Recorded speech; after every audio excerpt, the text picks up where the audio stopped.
خبر شامل کرتے ہیں ہمارے نمائندے ڈپٹی بیورو چیف دھوم پلس نیوز لیاقت پور جام محمد نواز پرارہ فریدی کی رپورٹ کے مطابق مظفر گڑھ ہومیوپیتھک ڈاکٹرز ایسوسی ایشن کے سینئر ڈاکٹر صدر ڈاکٹر محمد فہیم،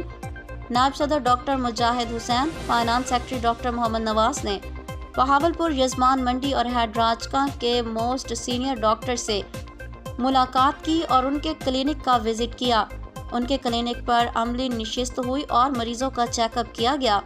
جس میں ڈاکٹر عظیم ارشاد، ڈاکٹر ایم سعید، ڈاکٹر محمد انجم نے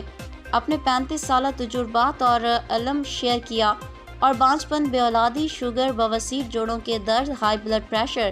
معدے کے امراض کے مریضوں کا چیک اپ کیا اور میڈیسن دی گئی۔ MHDA صدر ڈاکٹر محمد فہیم نے کہا، پورے پاکستان میں ہر سٹی اور گاؤں میں ہومیوپیتھک ڈاکٹرز دکھی انسانیت کی خدمت کر رہے ہیں۔ موسٹ سینئر ڈاکٹر سے مل کر بہت خوشی ہوئی ہے۔ انہوں نے اپنے تجربات اور علم شیئر کیا اور کمال مہمان نوازی کی۔